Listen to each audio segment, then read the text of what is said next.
ವಿದ್ಯಾರ್ಥಿ ಮಿತ್ರರೇ, ಇವತ್ತಿನ ತರಗತಿಯನ್ನು ವ್ಯವಹಾರ ಅಧ್ಯಯನ ಸಂಬಂಧಪಟ್ಟಿರ್ತಕ್ಕಂಥ ತರಗತಿಯಾಗಿರ್ತಕ್ಕಂಥದ್ದು ಅಥವಾ ಬಿಸ್ನೆಸ್ ಸ್ಟಡಿ. ಇದು Kannada and English variation question paper ಇದೆ. ನಾನು ತಮಗೆ ಕನ್ನಡ ಪ್ರಶ್ನೆ ಪತ್ರಿಕೆಯನ್ನು ಬಿಡಿಸ್ತಕ್ಕಂಥದ್ದು. ಇಲ್ಲಿ ಸಮಯ 3 ಗಂಟೆ ಇದೆ. ಒಟ್ಟು ಪ್ರಶ್ನೆಗಳು 41 ಇರ್ತಕ್ಕಂಥದ್ದು. ಗರಿಷ್ಠ ಅಂಕಗಳು 80 ಇದೆ. ಹಾಗೆ ಇದು ಕನ್ನಡ ವೇರಿಯೇಷನ್ ಇರ್ತಕ್ಕಂಥದ್ದು. ಇದರಲ್ಲಿ ತಾವುಗಳನ್ನು ಈ ಸೂಚನೆಯಲ್ಲಿ ಅನ್ನೋದ್ರೆ ಸೂಚನೆ ಒಂದರೆ ಪ್ರಶ್ನೆ ಪತ್ರಿಕೆ 4 ಭಾಗಗಳನ್ನು ಒಳಗೊಂಡಿರ್ತಕ್ಕಂಥದ್ದು. ಇಲ್ಲಿ ABCD ಅಂತಕ್ಕಂಥ ಕರಿತೇವೆ. ಎರಡನೇದು ಭಾಗ ಎ ಅಲ್ಲಿ 4 ವಿಭಾಗಗಳನ್ನು ಹೊಂದಿದೆ. 1, 2, 3 ಮತ್ತು 4 ವಿಭಾಗ ಎ ವಿಭಾಗದಲ್ಲಿ. ಮೂರನೇ ಭಾಗ ಎದಲ್ಲಿ ಪ್ರಶ್ನೆಗಳಿಗೆ ಪ್ರಥಮವಾಗಿ ಬರೆದ ಉತ್ತರಗಳನ್ನು ಮಾತ್ರ ಮೌಲ್ಯಮಾಪನದಲ್ಲಿ ಪರಿಗಣಿಸಲಾಗುವುದು ಅಂತ ಹೇಳಿರ್ತಕ್ಕಂಥದ್ದು. ಹಾಗೆ 4ನೇ ಉತ್ತರಿಸುವಾಗ ಪ್ರಶ್ನೆ ಪತ್ರಿಕೆಯಲ್ಲಿರುವ ಪ್ರಶ್ನೆಗಳ ಕ್ರಮ ಸಂಖ್ಯೆಯನ್ನು ಸರಿಯಾಗಿ ಬರೀಬೇಕು. 5ನೇ ಸರಿಯಾದ ಮತ್ತು ಪೂರ್ಣ ಉತ್ತರವನ್ನು ಬರಿಬೇಕಾಗಿರ್ತಕ್ಕಂಥದ್ದು. ಈ ರೀತಿ ಈ ಒಂದು ದ್ವಿತೀಯ PUC ವಾರ್ಷಿಕ ಪರೀಕ್ಷೆಯಲ್ಲಿ ಅಥವಾ ಬೋರ್ಡ್ ಎಕ್ಸಾಮ್ದಲ್ಲಿ ಕೊಟ್ಟಿರ್ತಕ್ಕಂಥ ಒಂದು ಸೂಚನೆ ಅಂತ ನಾವು ಹೇಳ್ಬೋದು. ಇವುಗಳನ್ನು ತಾವುಗಳನ್ನು ಕಂಪಲ್ಸರಿ ಪಾಲಿಸಬೇಕಾಗಿರ್ತಕ್ಕಂಥದ್ದು ವಿದ್ಯಾರ್ಥಿ ಮಿತ್ರರೇ. ಈಗ ಡೈರೆಕ್ಟಾಗಿ ನಾವು ಕ್ವಶನ್ಗೆ ಬರೋಣ. ನೋಡಿ, ಭಾಗ ಎದಲ್ಲಿ ಪ್ರಶ್ನೆ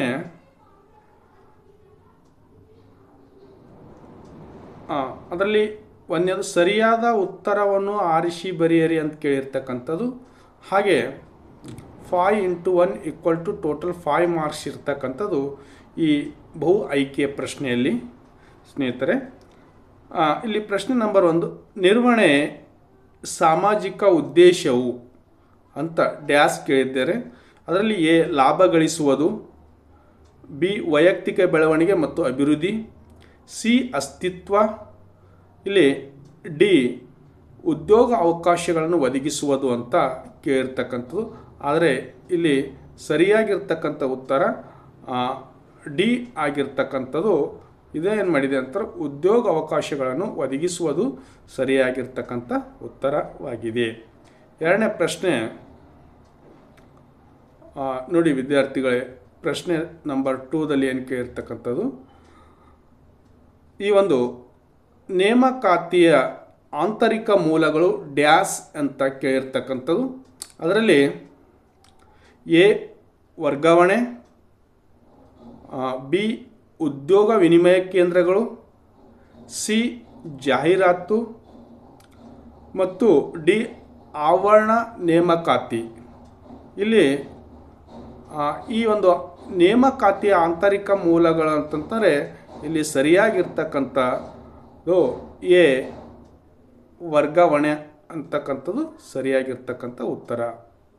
ಹಾಗೆ 3ನೇ ಪ್ರಶ್ನೆ ನೋಡಿ, ಅಗತ್ಯತೆಗಳನ್ನು ವರ್ಗ ಶ್ರೇಣಿಯ ಆಧಾರದಲ್ಲಿ ವರ್ಗೀಕರಿಸುವ ಪ್ರೇರೇಪಣೆಯ ಸಿದ್ಧಾಂತವನ್ನು ಅಭಿವೃದ್ಧಿಪಡಿಸಿದವರು ಅಂತ ಕ್ವಶನ್ ಕೇಳಿರ್ತಕ್ಕಂಥ ಡ್ಯಾಶ್. ಅದರಲ್ಲಿ A Fred Luthans, B Scott, C Abraham Maslow, D Peter F Drucker ಅಂತ ಹೇಳ್ತಕ್ಕಂಥ 4 ಆಪ್ಷನ್ಸ್ದಲ್ಲಿ ಇಲ್ಲಿ ಸರಿಯಾಗಿರ್ತಕ್ಕಂಥ ಉತ್ತರ ಸಿ ಅಬ್ರಹಂ ಮಾಸ್ಲೋ ಅವರು ಹೇಳ್ತಕ್ಕಂಥದ್ದು. ನೆಕ್ಸ್ಟ್ ಕ್ವಶನ್ 4ನೇದು ನೋಡಿ, ಏನಿದೆ ಅಂತಂದು ಹೋಗಿದರೆ, ನಿಯಂತ್ರಿಸುವಿಕೆಯ ಪ್ರಕ್ರಿಯೆಯ ಮೊದಲನೇ ಹಂತ. ಅದರಲ್ಲಿ ಎ ನೈಜ ಕಾರ್ಯನಿರ್ವಹಣೆಯನ್ನು ಅಳೆಯುವುದು, ಬಿ ಕಾರ್ಯನಿರ್ವಹಣೆಯ ವಿಶಿಷ್ಟತೆಗಳನ್ನು ನಿರ್ಧರಿಸುವುದು, ಸಿ ವ್ಯತ್ಯಾಸಗಳನ್ನು ವಿಶ್ಲೇಷಿಸುವುದು, ಡಿ ಸರಿಪಡಿಸುವ ಕ್ರಮಗಳನ್ನು ತೆಗೆದುಕೊಳ್ಳುವುದು.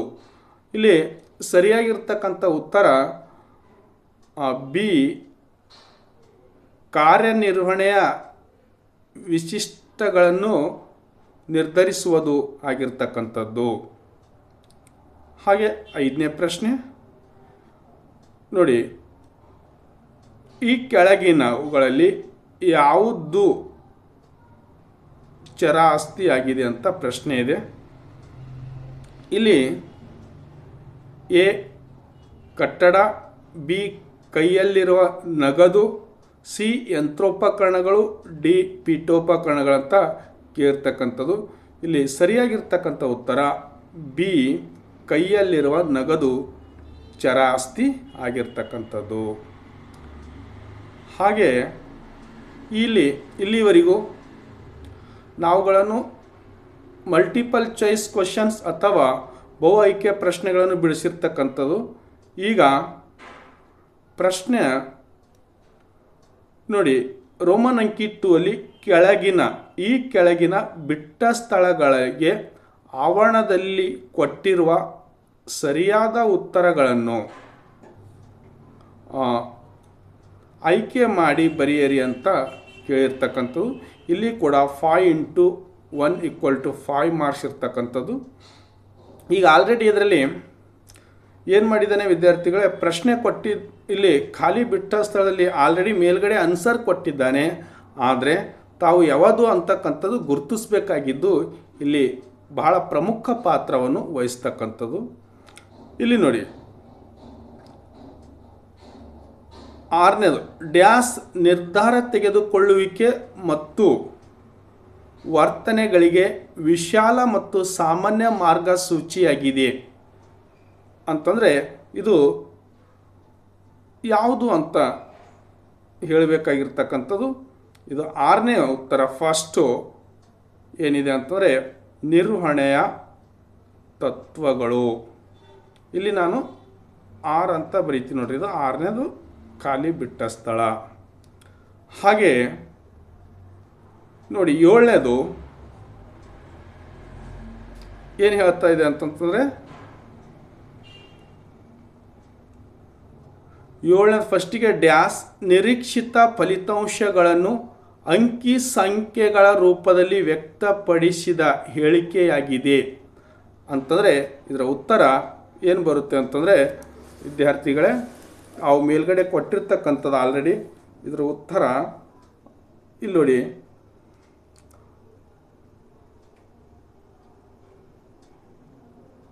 ಮುಂಗಡ ಏನ್ರಿ, ಮುಂಗಡ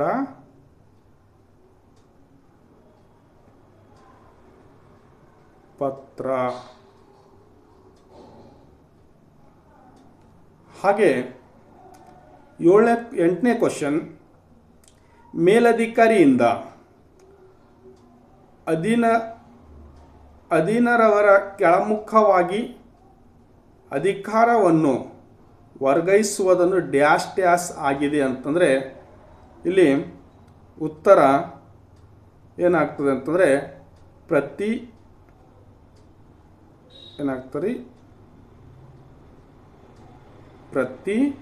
ನಿಯೋಜನೆ.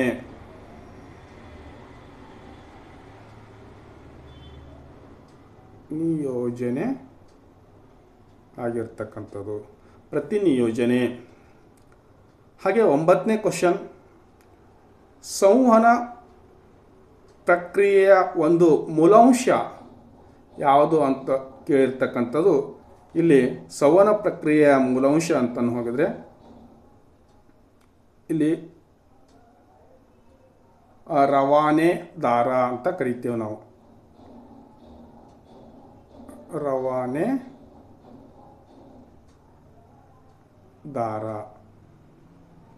ಸರಿಯಾದ ಉತ್ತರವಾಗಿರ್ತಕ್ಕಂಥದ್ದು. ಹಾಗೆ 10ನೇ ಪ್ರಶ್ನೆ, ಡ್ಯಾಸ್ ಒಂದು ಪಾವತಿಸದೇ ಇರುವ ಸಂವಹನದ ರೂಪವಾಗಿದೆ ಅಂತಂದರೆ ಪಾವತಿಸದೇ ಇರುವ ಸಂವಹನ ರೂಪವಾಗಿದೆ ಅಂತಂತಂದರೆ ಇಲ್ಲಿ ಉತ್ತರ ಪ್ರಚಾರ ಅಂತ. ಏನ್ರಿ,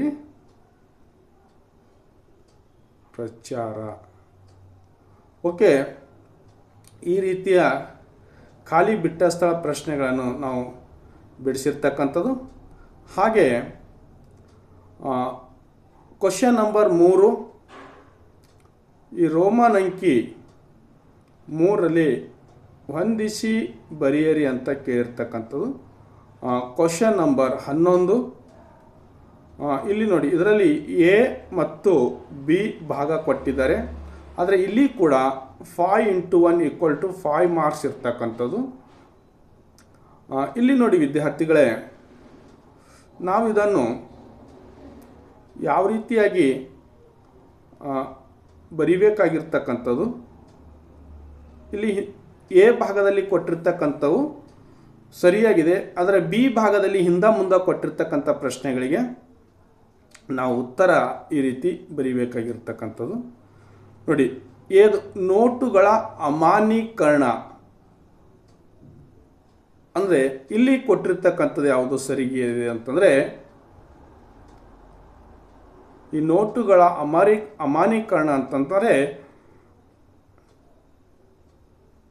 ಇದಕ್ಕೆ ಈ ತೆರಿಗೆ ಆಡಳಿತ ಕ್ರಮ ಸರಿಯಾಗಿರ್ತಕ್ಕಂಥದ್ದು. ಹಾಗೆ ಬಿ, ಯೋಜಿಸುವಿಕೆ ಪರಿಮಿತಿಗಳು.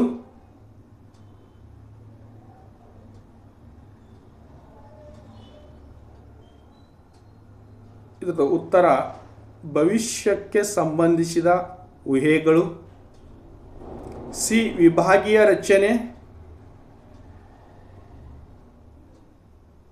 ಇಲ್ಲಿ ಉತ್ಪನ್ನಗಳ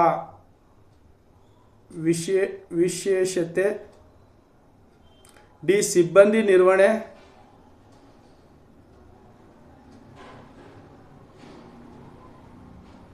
ಇಲ್ಲಿ ಬಿ ಆಗಿರ್ತಕ್ಕಂಥದ್ದು ಕೆಲಸಗಳಿಗೆ ಜನರನ್ನು ಇರಿಸುವುದು. ಈ ಸಾರಿಗೆ ಅಂತಂದರೆ ಭೌತಿಕ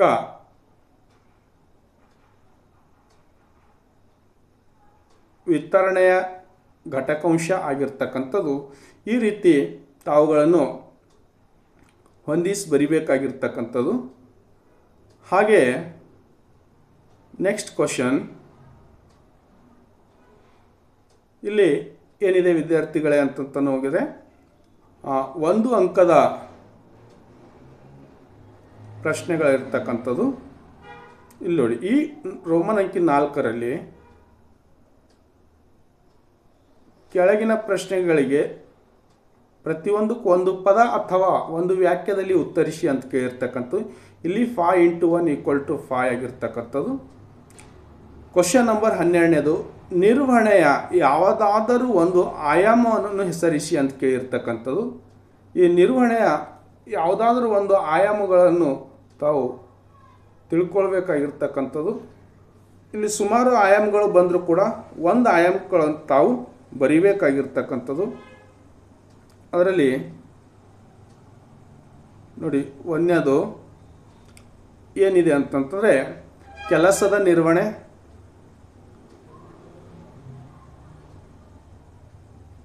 ಕೆಲಸದ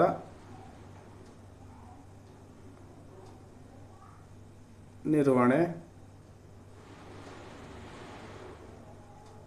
2ನೇದು ವ್ಯಕ್ತಿಯ ನಿರ್ವಹಣೆ.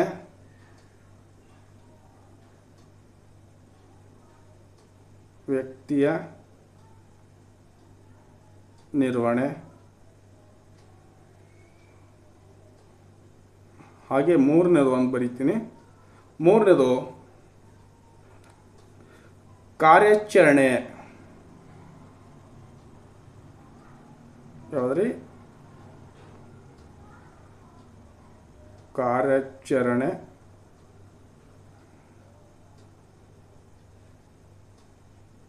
ನಿರ್ವಹಣೆ ಅಂತ ತಾವು ತಿಳ್ಕೋಬೇಕು. ಕಾರ್ಯಾಚರಣೆ, ನಿರ್ವಹಣೆ. ಇದರಲ್ಲಿ ತಾವುಗಳನ್ನು ಒಂದು ಬರೆದಿದ್ದಾದರೆ ಸಾಕು ಆಗಿರ್ತಕ್ಕಂಥದ್ದು. 1ನೇದು ಕೆಲಸದ ನಿರ್ವಹಣೆ, 2ನೇದು ವ್ಯಕ್ತಿಯ ನಿರ್ವಹಣೆ, 3ನೇದು ಕಾರ್ಯಾಚರಣೆಯ ನಿರ್ವಹಣೆ. ಮೂರನೇದು 13ನೇ ಕ್ವಶನ್, ಸಾಮಾನ್ಯ ನಿರ್ವಹಣೆಯ ಪಿತಾಮಹ ಎಂದು ಯಾರನ್ನು ಕರೆಯುತ್ತಾರೆ ಅಂತಂದರೆ ಇಲ್ಲಿ ಸರಿಯಾಗಿರ್ತಕ್ಕಂಥ ಉತ್ತರ ಹೆನ್ರಿ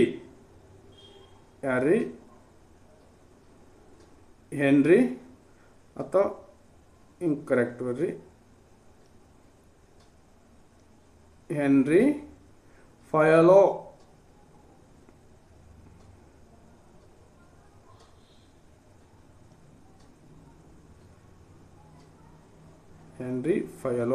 ಸರಿಯಾಗಿರ್ತಕ್ಕಂಥ ಉತ್ತರ.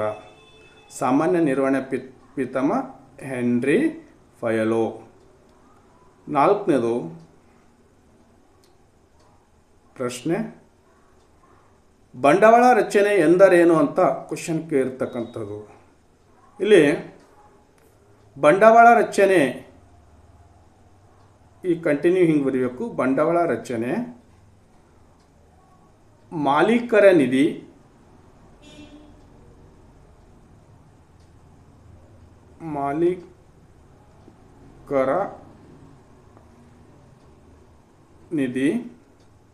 ಮತ್ತು ಎರವಲು ನಿಧಿಗಳ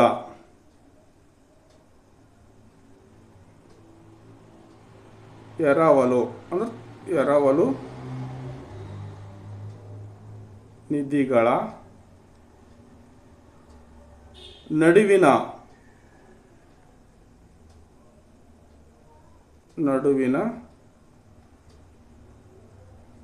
ಮಿಶ್ರಣ.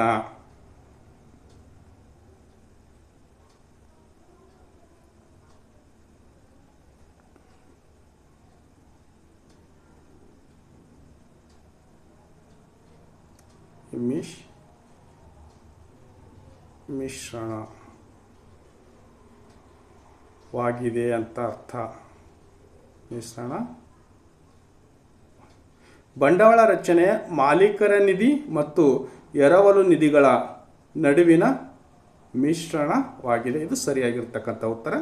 15ನೇ ಪ್ರಶ್ನೆ, ಮಾರಾಟ ಪ್ರಕ್ರಿಯೆ ನಿರ್ವಹಣೆ ಯಾವುದಾದರೂ ಒಂದು ಸಿದ್ಧಾಂತವನ್ನು ತಿಳಿಸಿ ಅಂತ ಕೇಳಿರ್ತಕ್ಕಂಥದ್ದು.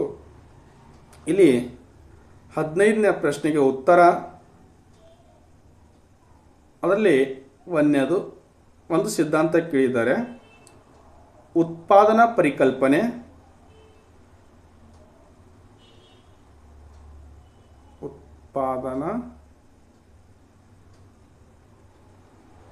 ಪರಿಕಲ್ಪನೆ, ಎರಡನೇದು ಉತ್ಪನ್ನದ ಪರಿಕಲ್ಪನೆ,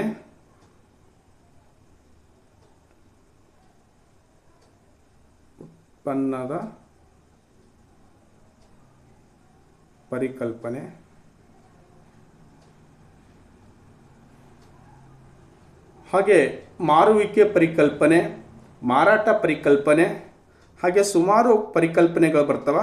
ನೀವು ಒಂದು ಕೇಳಿದರೆ ಯಾವುದಾದ್ರೂ ಒಂದು ಬರ್ರಿ. ಈ ಒಂದು ಅಂದರೆ ಉತ್ಪಾದನಾ ಪರಿಕಲ್ಪನೆ ಒಂದು, ಎರಡನೇದು ಉತ್ಪನ್ನದ ಪರಿಕಲ್ಪನೆ. ಹಾಗೆ ನೆಕ್ಸ್ಟ್ ಕ್ವಶನ್ 16ನೇದು ನೋಡಿ. ಏನು ಕ್ವಶನ್ ಇದೆ ವಿದ್ಯಾರ್ಥಿಗಳೇ, ಜಿಲ್ಲಾ ಬಳಕೆದಾರರ ಕುಂದುಕೊರತೆಗಳ ಪರಿಹಾರ ಆಯೋಗದಲ್ಲಿ ಕೂರಬಹುದಾದ ಹಣಕಾಸಿನ ಮಿತಿ ಎಷ್ಟು ಅಂತ ಕೇಳಿರ್ತಕ್ಕಂಥದ್ದು. ಇಲ್ಲಿ ಅಥವಾ ಉತ್ತರ ಆನ್ಸರ್ ಅಂತ ತಿಳ್ಕೊರಿ. ಆನ್ಸರ್ 2019ರ ಈ ಒಂದು ಕಾಯ್ದೆಯ ಪ್ರಕಾರ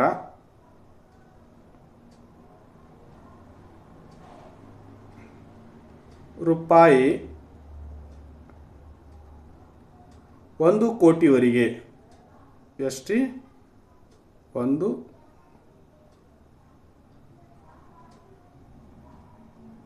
ಕೋಟಿ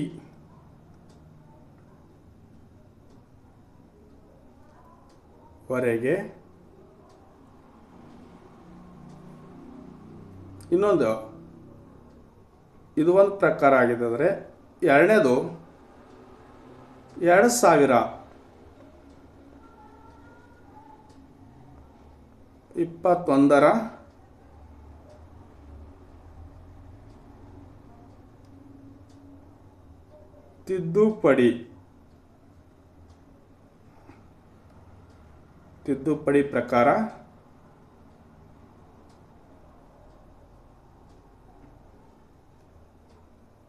ರೂಪಾಯಿ 50 ಲಕ್ಷವರೆಗೆ. ಎಷ್ಟು? 50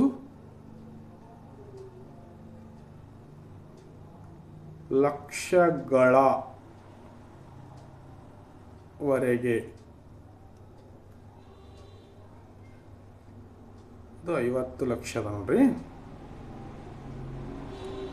ಇವು ಕೂಡ ಈ ಒಂದು ಅಂಕದ ಪ್ರಶ್ನೆಗಳಾಗಿರ್ತಕ್ಕಂಥದ್ದು ವಿದ್ಯಾರ್ಥಿಗಳೇ. ಹಾಗೆ ಈಗ ನೋಡಿ, ಇದರಲ್ಲಿ ಏನಿದೆ ಅಂತಂದರೆ ರೋಮನ್ ಅಂಕೆ 5ರಲ್ಲಿ ಈ ಕೆಳಗಿನ ಯಾವುದಾದರೂ 6 ಪ್ರಶ್ನೆಗಳಿಗೆ ಪ್ರತಿಯೊಂದಕ್ಕೆ 2 ಅಥವಾ 3 ವಾಕ್ಯಗಳಲ್ಲಿ ಉತ್ತರಿಸಿರಿ. ಪ್ರತಿ ಪ್ರಶ್ನೆಗೆ 2 ಅಂಕಗಳು ಅಂದರೆ 6 × 2 = ಟೋಟಲ್ 12 ಅಂಕಗಳಾಗಿರ್ತಕ್ಕಂಥದ್ದು. ಇಲ್ಲಿ ಕ್ವಶನ್ ನಂಬರ್ ನೋಡಿ 17ನೇದು, ಸಮನ್ವಯತೆ ಯಾವುದಾದರೂ 2 ಲಕ್ಷಣಗಳನ್ನು ತಿಳಿಸಿ ಅಂತ ಕೇಳಿರ್ತಕ್ಕಂಥದ್ದು. ಇಲ್ಲಿ ವಿದ್ಯಾರ್ಥಿಗಳು ಇಲ್ಲಿ ತಿಳ್ಕೊಳ್ಬೇಕಾಗಿರ್ತಕ್ಕಂಥದ್ದು ಸುಮಾರು 6 ಅಂಕದ ಪ್ರಶ್ನೆಗಳು ಅಥವಾ 4 ಅಂಕದ ಪ್ರಶ್ನೆಗಳಲ್ಲಿ ಬರ್ತಾರೆ. ತಾವು ಕೇವಲ 2 ಲಕ್ಷಣಗಳನ್ನು ಬರೆದಿದ್ದಾರೆ ಉತ್ತರ ಅಂತ ತಿಳ್ಕೊಳ್ಳಿ. ಅದರಲ್ಲಿ ಒಂದನೇದು ಸಮನ್ವಯತೆ.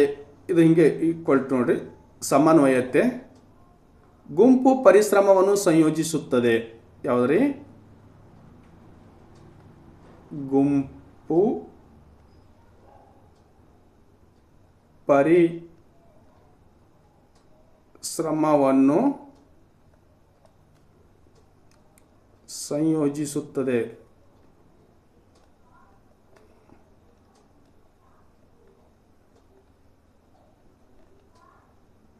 ಹಾಗೆ ಎರಡನೇದು ಅದು ಸಮನ್ವಯತೆ ಕಂಟಿನ್ಯೂ ಇರಬೇಕು ವಿದ್ಯಾರ್ಥಿಗಳೇ. ಎರಡನೇದು ಇಲ್ಲಿ ಬರೀತೀವಿ ನೋಡ್ರಿ. ಎರಡನೇ ಸಮನ್ವಯತೆ ಕ್ರಿಯೆಯ ಏಕತೆಯನ್ನು ಖಚಿತಗೊಳಿಸುತ್ತದೆ. ಇಲ್ಲಿ ಬರೀತೀವಿ ನೋಡಿ.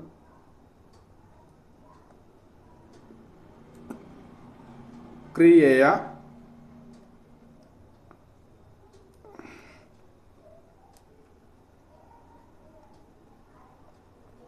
ಏಕತೆಯನ್ನು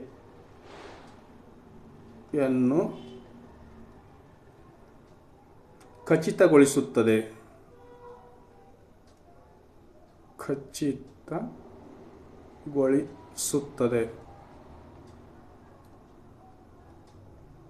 ಹಾಗೆ ಸಾಕು. 2 ಅಂಕಕ್ಕೆ 2 ಬರೆದರೆ ನಿಮಗೆ ಉತ್ತರ 2 ಅಂಕಗಳನ್ನು ಸಿಗುತ್ತದೆ. 18ನೇ ಪ್ರಶ್ನೆ, ಶ್ರೇಣೀಕೃತ ಸರಪಳಿ ಎಂದರೇನಂತ ಕೇಳಿರ್ತಕ್ಕಂಥ ಕ್ವಶನು. ಈ ಶ್ರೇಣೀಕೃತ ಸರಪಳಿಗೆ ಇಲ್ಲಿ ಏನು ಉತ್ತರ ಇದೆ ಅಂತಂದರೆ ಇಲ್ಲೇ ಬರೀತೀನಿ ಡೈರೆಕ್ಟ್ ಉತ್ತರ. ಯಾವುದೇ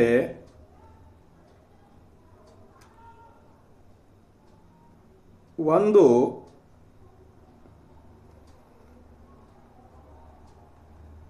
ಸಂಸ್ಥೆಯು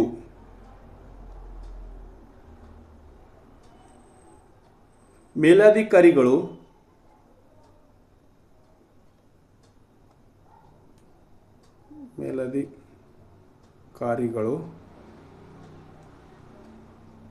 ಮತ್ತು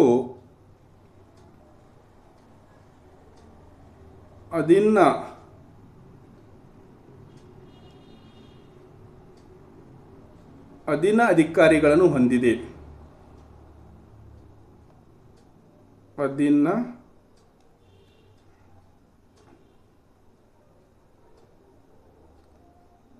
ಅಧಿಕಾರಿಗಳನ್ನು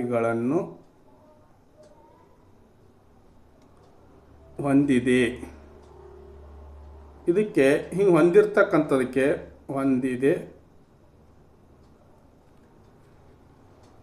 ಅತ್ಯುನ್ನತ ಶ್ರೇಣಿಯಿಂದ ಅತ್ಯಂತ ಕೆಳ ಶ್ರೇಣಿಯ ಔಪಚಾರಿಕ ಅಧಿಕಾರ ಮಾರ್ಗವನ್ನು ನಾವು ಶ್ರೇಣೀಕೃತ ಸರಪಳಿ ಎಂದು ಕರೆಯುತ್ತೇವೆ. ಹಾಗೆ ಕ್ವಶನ್ ನಂಬರ್ 19 ನೋಡಿ ಏನು ಹೇಳಿದ್ದಾರೆ. ಕ್ವಶನ್ ನಂಬರ್ 19ರಲ್ಲಿ ಈ ಕೆಳಗಿನ ಹೇಳಿಕೆಗಳಲ್ಲಿ ಯೋಜನೆ ವಿಧಗಳನ್ನು ಗುರುತಿಸಿ ಅಂತ ಕೇಳಿರ್ತಕ್ಕಂಥ ಪ್ರಶ್ನೆ. ಇಲ್ಲಿ ನೋಡಿ, ಈ ವರ್ಷದಲ್ಲಿ ಸರಕುಗಳ ಮಾರಾಟದ ಪ್ರಮಾಣವನ್ನು ಶೇಕಡ 10% ಹೆಚ್ಚಳ ಮಾಡುವುದು.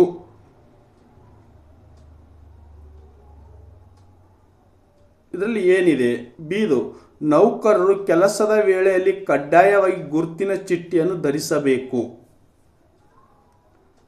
ಈ ಹೇಳಿಕೆ ವಿಧ ಯಾವುದಿದೆ ಅಂತಂದರೆ ಇಲ್ಲಿ ಒಂದನೇದು ನೋಡಿ,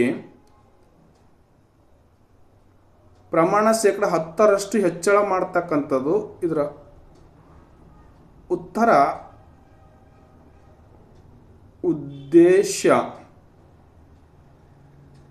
ಉದ್ದೇಶಗಳು ಅಂತ ಆಗಿರ್ತಕ್ಕಂಥದ್ದು. ಬಿ ನೌಕರರು ಕೆಲಸದ ವೇಳೆ ಕಡ್ಡಾಯವಾಗಿ ಗುರುತಿನ ಚೀಟಿಯನ್ನು ಧರಿಸಬೇಕು. ಅಂದರೆ ಇದು ಏನು ಹೇಳ್ತದೆ ಅಂತಂದರೆ ಬಿ ಉತ್ತರ ನಿಯಮ ಅಂತ ಕರಿತೇವೆ. ಇದಕ್ಕೆ ಏನು ಕರಿತೇವೆ? ನಿಯಮ. ಓಕೆನಾ? ನೆಕ್ಸ್ಟು ಸಂಘಟಿಸುವಿಕೆ ವ್ಯಾಖ್ಯಾನ ಅಂತ ಕೇಳಿದ್ದಾರೆ. ಈ ವ್ಯಾಖ್ಯಾನ ಇಲ್ಲಿ ನೋಡಿ ವಿದ್ಯಾರ್ಥಿಗಳೇ, ನೀವು ಬರೀಬೇಕಾಗಿರ್ತಕ್ಕಂಥದ್ದು ಇದು ಲಾಂಗ್ ಆಗಿರ್ತದೆ, ಆದರೂ ಕೂಡ ಇದೊಂದು ಬರೀತೀನಿ. ಸಂಘಟಿಸುವಿಕೆ ಸಂಸ್ಥೆಯ ಕಾರ್ಯಚಟುವಟಿಕೆಗಳನ್ನು ವ್ಯಾಖ್ಯಾನಿಸಿ.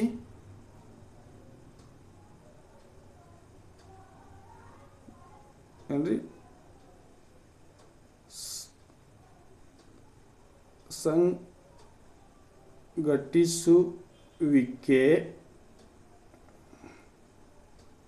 ಸಂಘಟಿಸುವಿಕೆಯು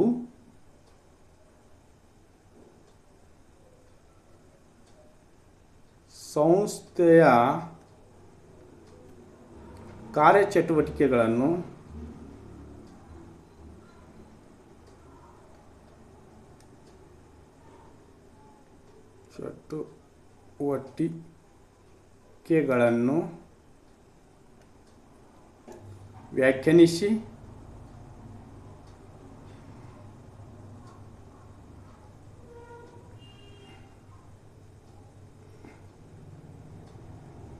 ವ್ಯಾಖ್ಯಾನಿಸಿ ಮತ್ತು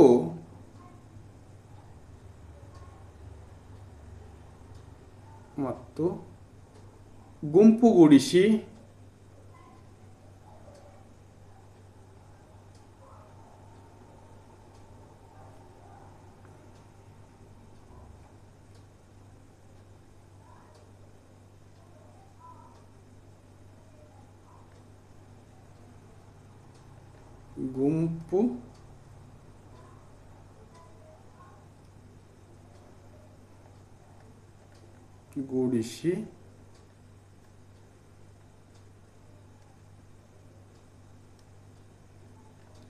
ಅವುಗಳ ಅಧಿಕಾರ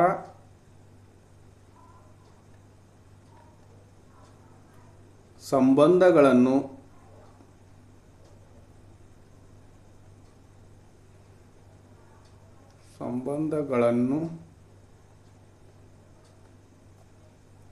ಸ್ಥಾಪಿಸುವ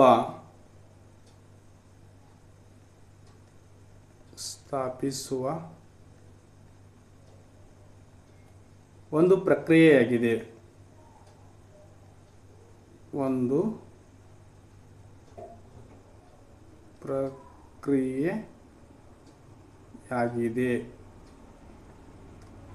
inverted comma close.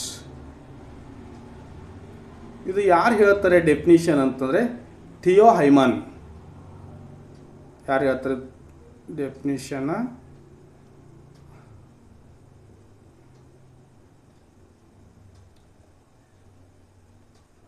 Theo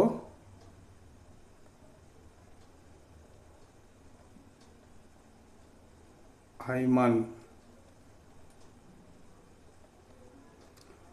next question, ಸಿಬ್ಬಂದಿ ನಿರ್ವಹಣೆಯಲ್ಲಿ ಅಭಿಶಿಕ್ಷಣದ ಅರ್ಥ ನೀಡಿ ಅಂತ ಕೇಳಿರ್ತಕ್ಕಂಥದ್ದು.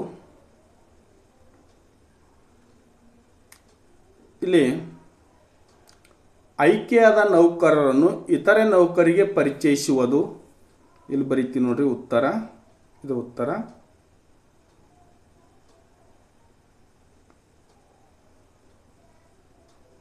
ಆಯ್ಕೆಯಾದ ನೌಕರರನ್ನು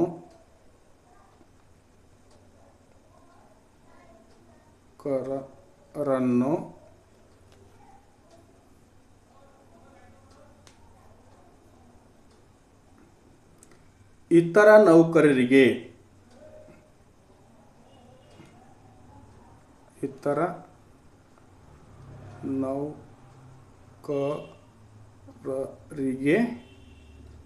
ನೌಕರರಿಗೆ ಪರಿಚಯಿಸುವುದು.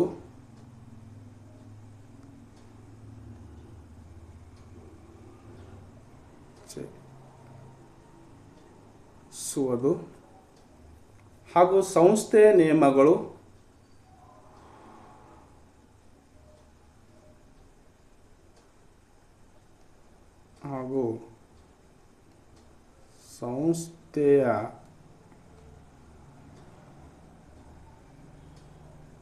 ನಿಯಮಗಳು ಮತ್ತು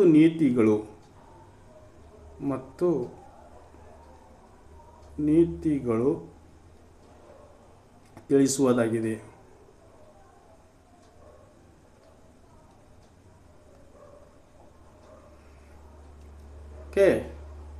ತಿಳಿಸುವುದಾಗಿದೆ.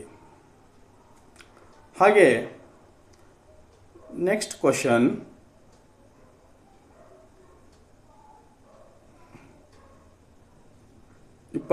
ನಾಯಕತ್ವ ಯಾವುದಾದರೂ ಎರಡು ಶೈಲಿಗಳನ್ನು ತಿಳಿಸಿ ಅಂತ ಪ್ರಶ್ನೆ ಕೇಳಿರ್ತಕ್ಕಂಥದ್ದು. ಅದರಲ್ಲಿ ಒಂದನೇದು ಸರ್ವಾಧಿಕಾರಿ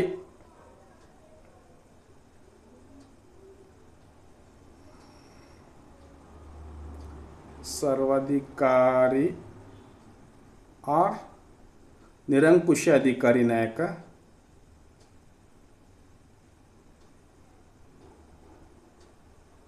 ನಿರಂಕುಶಾಧಿಕಾರಿ ನಾಯಕ.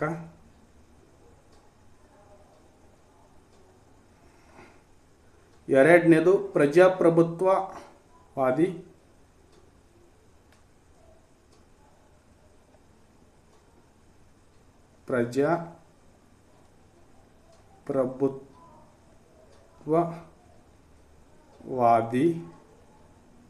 ಅಥವಾ ಭಾಗವಹಿಸುವಿಕೆ ನಾಯಕ. ಇಲ್ಲಿ ಮೂರನೇದು ಮುಕ್ತ ನೀತಿವಾದಿ.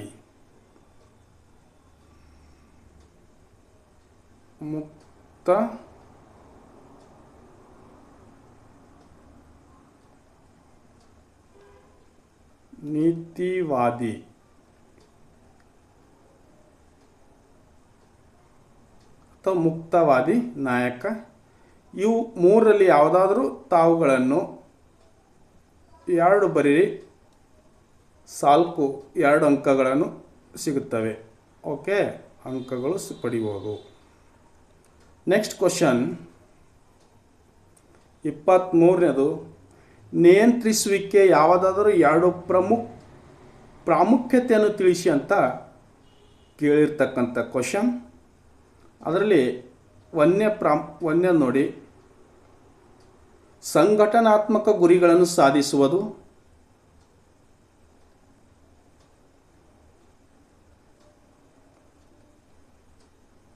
ಸಂಘಟನಾತ್ಮಕ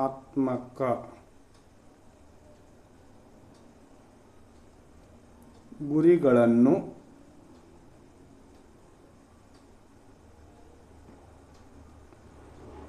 ಸಾಧಿಸುವುದು. ಎರಡನೇದು ಶಿಷ್ಟತೆಗಳ ನಿಖರತೆಯನ್ನು ನಿರ್ಣಯಿಸುವುದು.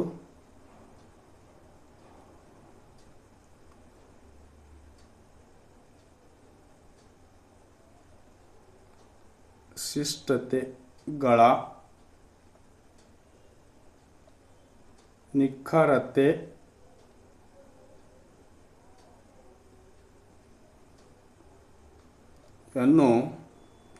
ನಿರ್ಣಯಿಸುವುದು.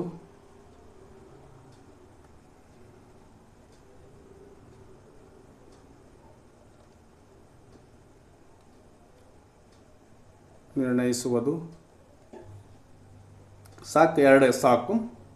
24ನೇ ಕ್ವಶನ್, ಬಂಡವಾಳ ಮುಂಗಡ ಪತ್ರ ನಿರ್ಣಯದ ಮೇಲೆ ಪರಿಣಾಮ ಬೀರುವ ಎರಡು ಅಂಶಗಳನ್ನು ತಿಳಿಸಿ ಅಂತ ಕೇಳಿರ್ತಕ್ಕಂಥದ್ದು.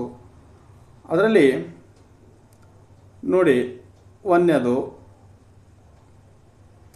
ಯೋಜಿತ ಕಾಗದ ನಗದಿನ ಹರಿವು.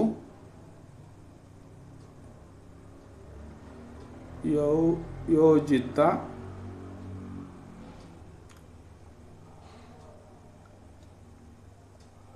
ಕಾಗದ ಯೋಜಿತ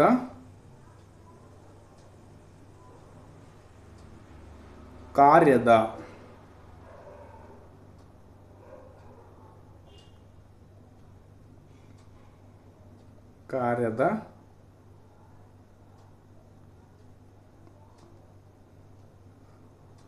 ನಗದಿನ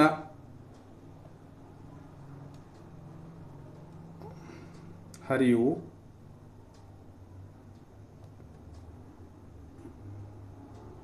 ಎರಡನೇದು ಪ್ರತಿಫಲ ದರ.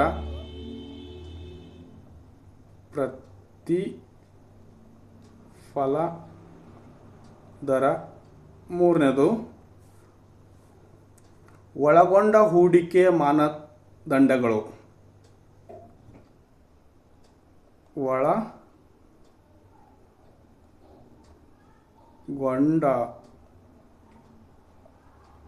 ಹೂಡಿಕೆಯ ಮಾನದಂಡಗಳು.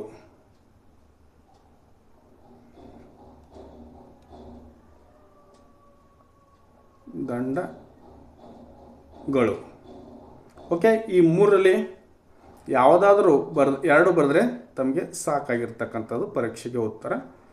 ನೆಕ್ಸ್ಟು 25ನೇ ಪ್ರಶ್ನೆ, ದೀರ್ಘ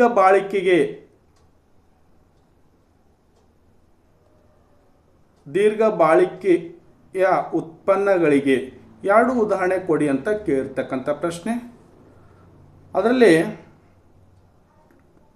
ಒಂದನೇದು ನೋಡಿ, ರೆಫ್ರಿಜರೇಟರ್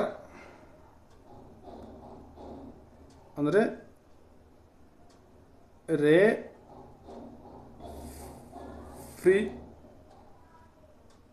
ರೆಫ್ರಿಜರೇಟರ್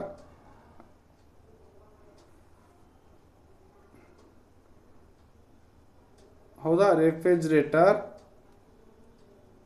ಎರಡನೇದು ರೇಡಿಯೋ.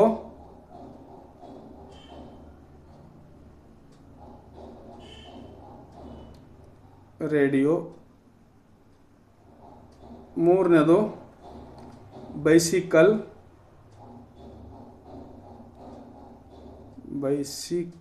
ಅಂದರೆ ಸೈಕಲ್. ನಾಲ್ಕನೇದು ಹೊಲಿಗೆ ಯಂತ್ರ.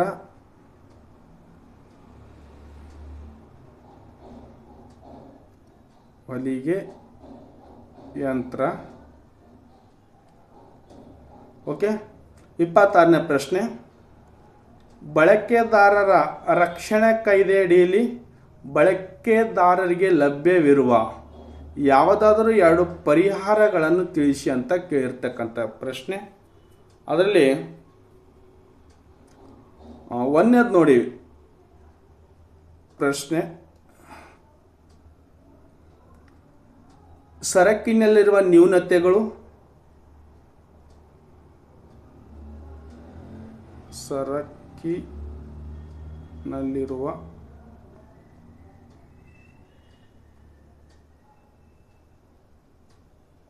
ನ್ಯೂನತೆಗಳು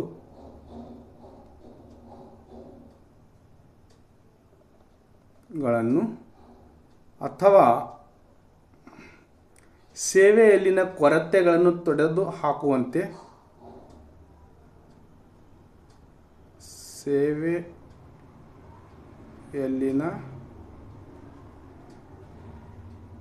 ಕೊರತೆಗಳು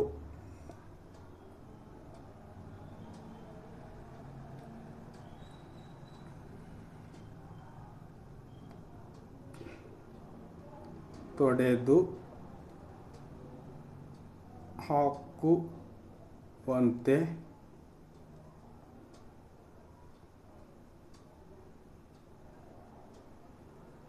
ಎರಡನೇದು, ದ್ವೇಷಪೂರಿತ ವಸ್ತುವಿನ ಬದಲಿಗೆ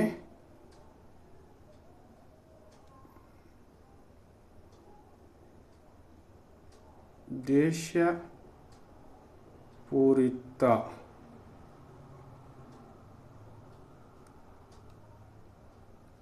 ವಸ್ತುವಿನ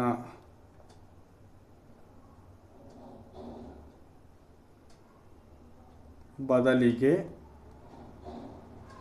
ದ್ವೇಷರಹಿತವಾದ ಹೊಸದನ್ನು ನೀಡುವುದು.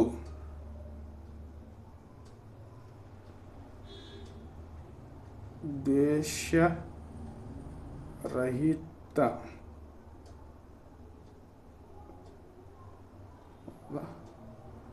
ಹೊಸದನ್ನು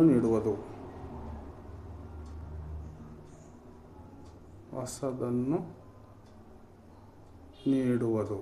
ಓಕೆ, ಅಂದರೆ ಬಳಕೆದಾರರ ರಕ್ಷಣಾ ಕಾಯ್ದೆಯಡಿಯಲ್ಲಿ ಬಳಕೆದಾರರಿಗೆ ಲಭ್ಯವಿರುವ ಯಾವುದಾದ್ರು ಎರಡು ಪರಿಹಾರಗಳಂದರೆ ಸರಕಿನಲ್ಲಿರುವ ನ್ಯೂನತೆಗಳನ್ನು ಅಥವಾ ಸೇವೆಯಲ್ಲಿರುವ ಕೊರತೆಗಳನ್ನು ತೊಡೆದುಹಾಕುವಂತೆ.